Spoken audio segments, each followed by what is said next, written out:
vai sofrer numa cama, dá trabalho para a família. Gente, pela primeira vez alguém me assustou.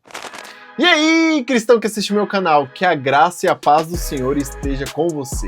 E estamos aqui mais uma vez para a glória de Jesus, com mais um vídeo, com mais um react que vai edificar a sua vida, que vai edificar a minha vida também. E olha, o react de hoje, eu quero que você preste muita atenção, porque esse react é de extrema importância para nós que entendemos o nosso chamado, que entendemos que Jesus tem algo grande, que tem algo maior sobre as nossas vidas, porque algumas coisas a gente acaba zelando e outras coisas a gente vai negligenciando, né? Vai deixando para depois, e é um assunto de extrema importância e que principalmente a gente não pode romantizar, tá?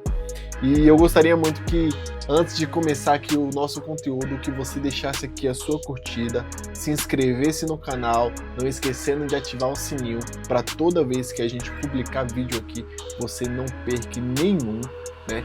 Compartilhe para um amigo, que eu acredito que esse vídeo ele vai fazer sentido para muitas pessoas, tá bom? E deixa aqui o seu comentário ele é muito importante, principalmente se você tiver um testemunho. Pode ficar à vontade para deixar o seu testemunho aqui, porque eu sei que o seu testemunho vai edificar a minha vida e vai edificar a vida de um irmão ou uma irmã que vir aqui assistir esse conteúdo, tá bom? E esse react que eu vou soltar aqui agora para vocês, ele é muito importante, principalmente para vocês que estão avançando no chamado, que entenderam que Jesus deixou algo precioso na mão de vocês e que você entendeu também que você deve servi-lo com excelência. Então a sua atenção nesse vídeo aqui é essencial. Olha o confronto que o médico fez no pastor Luciano Subirá. Preste atenção. Eu acredito que muitos de nós temos adotado um estilo de vida que não receberia outra classificação de Jesus que não seja exatamente esse. Estamos tentando a Deus. Em nome de acreditamos que Deus cura, que Deus intervém, nós ignoramos que certas coisas não precisam ser espiritualizadas. Então, na primeira carta de Paulo a Timóteo, no capítulo 5, no verso 23, Paulo dá um conselho ao seu discípulo.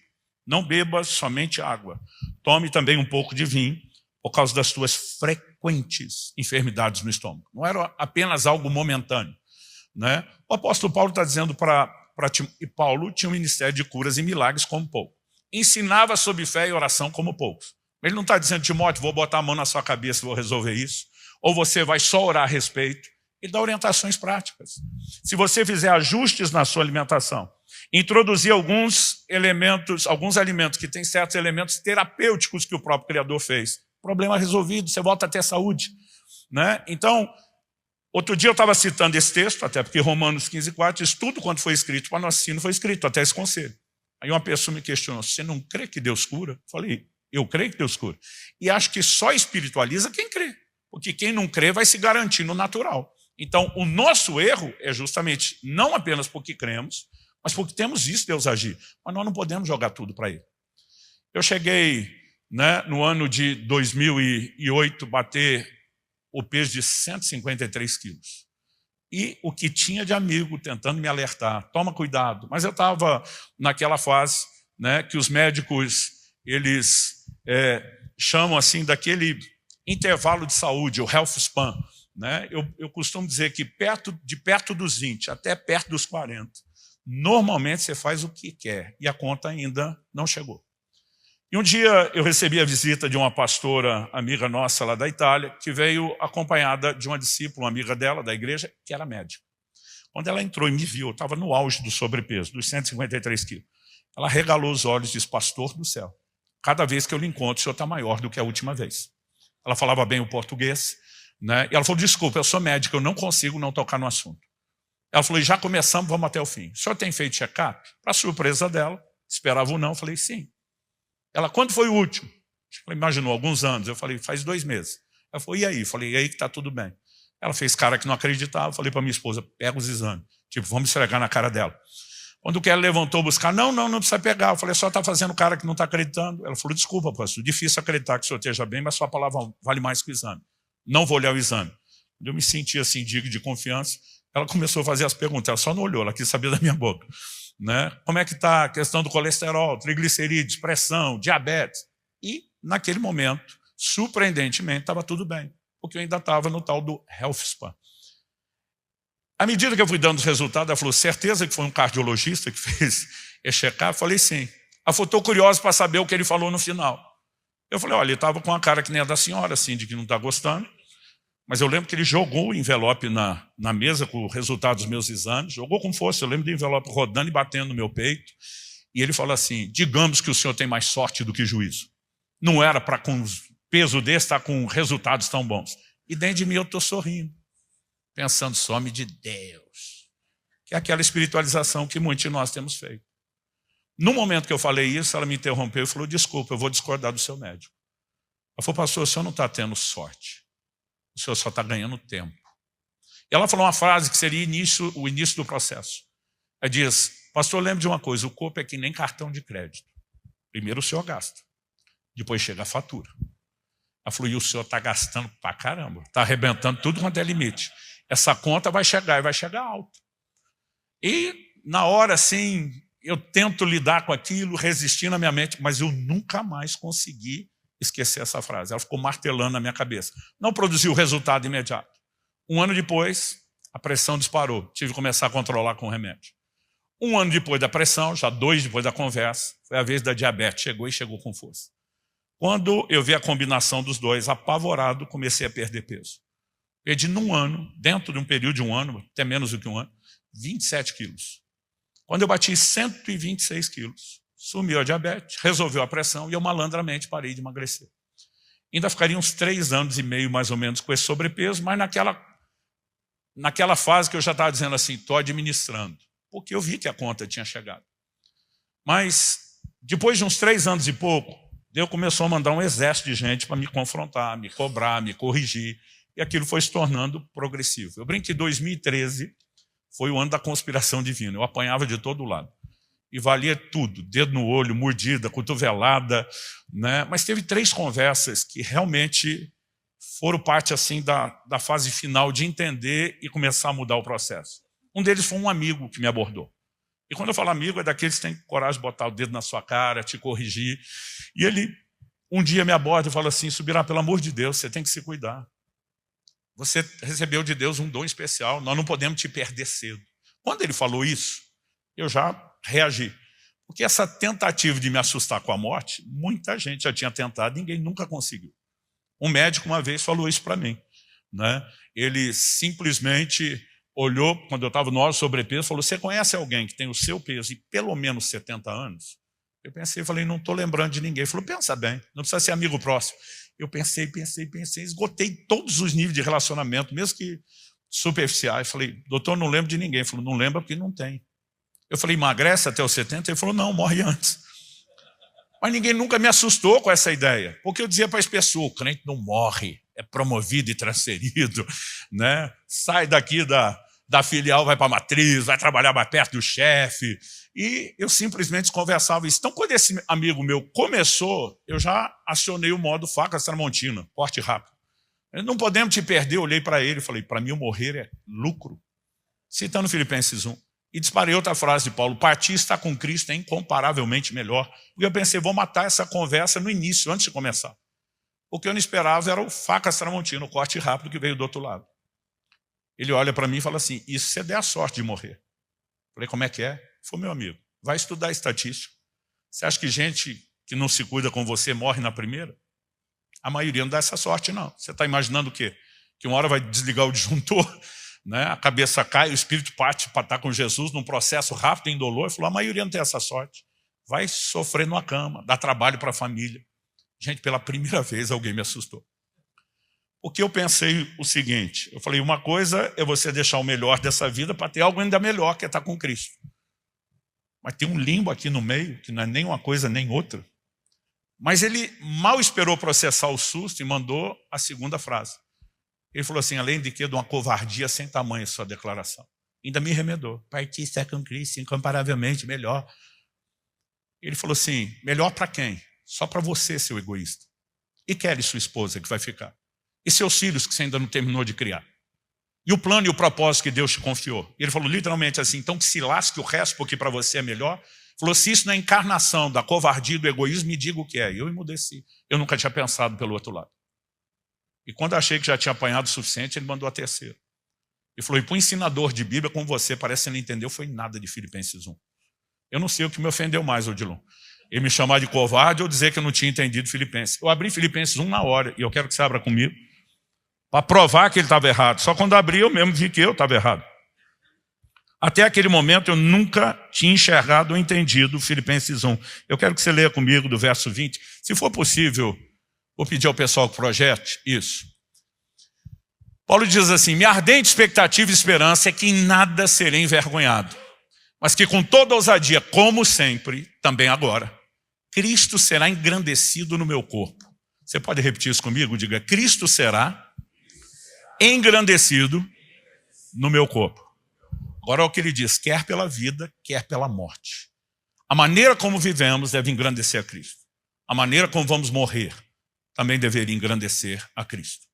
Esse é o contexto que Paulo está falando. Verso seguinte, 21.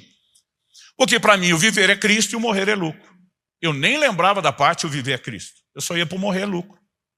Quando você vive Cristo, para Cristo, o modelo de Cristo, a conversa é outra. Gente, Efésios capítulo 5, né, fala a respeito do Senhor Jesus como modelo que o marido deve imitar no trato com a mulher, e diz que o marido tem que amar a esposa como ama o próprio corpo. Aqui não é um conceito só de amor próprio, mas dentro do amor próprio, que é o universo maior, está falando de amor pelo corpo. E depois de falar isso, ele diz, porque Cristo, falando a respeito da igreja, né, em relação ao seu corpo, o alimenta e cuida dele. Se ele é o nosso referencial de caráter e comportamento, ele cuida do corpo. E o cuidado não se limita à nutrição, ele é abrangente. A pergunta é, de onde eu e você tiramos a ideia que a gente não precisa se cuidar? Então, o viver é Cristo é reproduzir desde o modelo. Gente, quando você olha para Jesus, né, alimentação saudável, ingestão de água, né, movimento, exercício físico, alguns estudiosos calcularam quanto Jesus andou. Além do trabalho manual como carpinteiro, né, é assustador essa conta feita só nos dados que nós temos, que os evangelhos não dizem tudo que ele fez nos 3 anos e meio. Né? Então, alguém calculou, baseado nos textos, de onde saiu, aonde chegou, em quanto tempo, que Nosso Senhor andou uma média de 32 quilômetros por dia. Qual foi a última vez que você deu um rolê de 30 quilômetros? Outro calculou só as distâncias, sem se preocupar com a média diária do que ele teria, eliminando os relatos repetidos dos evangelhos, e chegou à conta de que Jesus teria andado, no mínimo, 5.000 quilômetros a pé durante os dias do seu ministério. Não há ângulo ou perspectiva que se avalie Jesus que ele não seja um exemplo. Sono. Jesus, Marcos capítulo 6, quando os discípulos vêm dar um relatório do ministério que está bombando, ele diz, vamos para um lugar à parte, repousar um pouco. Ele não está preocupado só com a sua produtividade, mas com a produtividade sustentável, durável. E se você não respeitando os descansos, ele não só respeitava, mas ele exigia isso dos seus discípulos.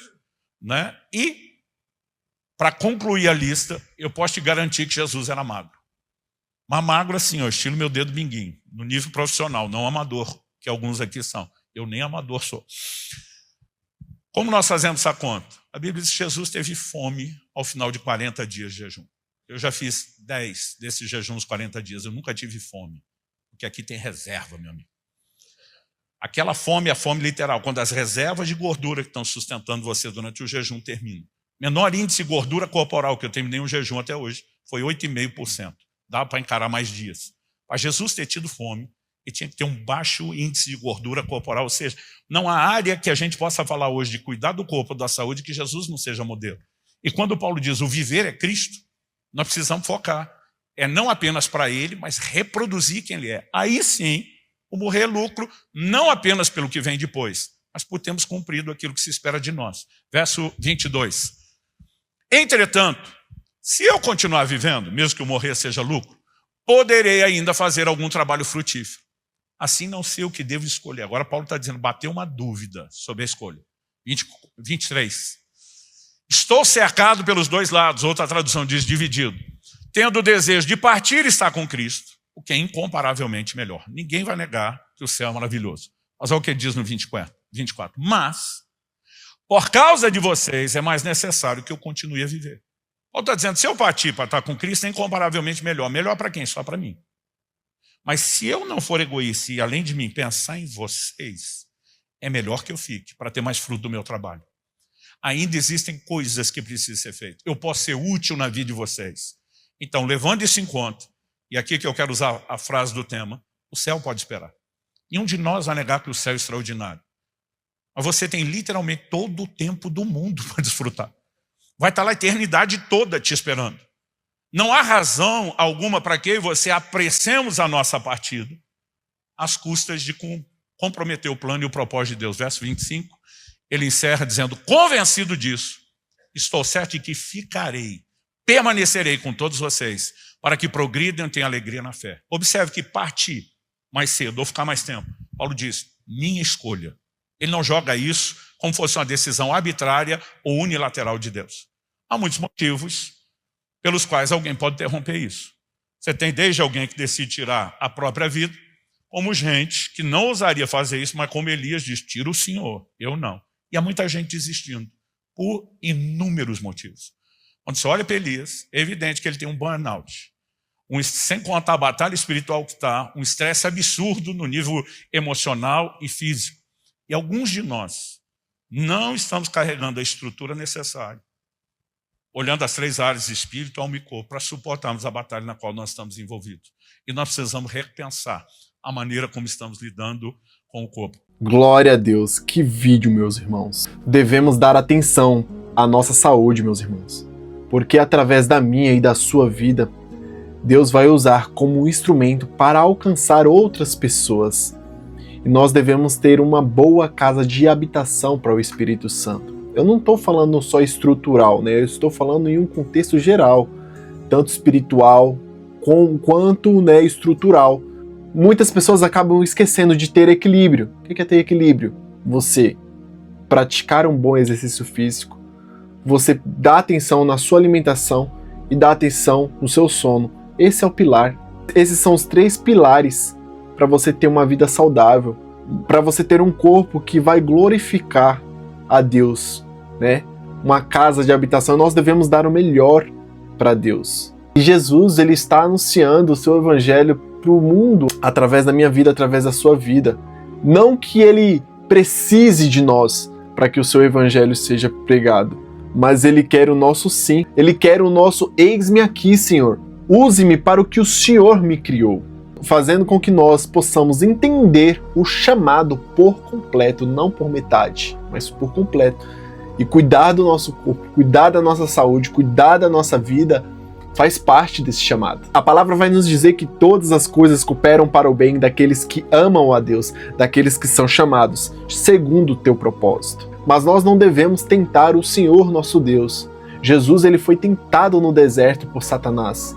E ele deu essa resposta para ele, que nós não devemos tentar o Senhor teu Deus. O tentar o Senhor teu Deus não é só se atirar, né, de um precipício ao qual Satanás estava propondo para Jesus, mas é também a gente não saltar do precipício extrapolando na alimentação, extrapolando em não descansar, extrapolando em não praticar um exercício físico. Ou seja, meus irmãos, quem ama, cuida. Então cuide de si, cuide daquilo que o Senhor te chamou para fazer e execute o seu chamado com excelência. Espero que esse vídeo ele tenha agregado na sua vida. Se você curtiu esse conteúdo, deixe aqui a sua curtida, se inscreva no canal, compartilhe e comente, principalmente se você tiver um testemunho para contar, vai edificar a minha vida, vai edificar a vida de todos que vão assistir esse vídeo. E eu te espero no próximo vídeo, no próximo react nesse canal. Que Deus te abençoe. Tchau!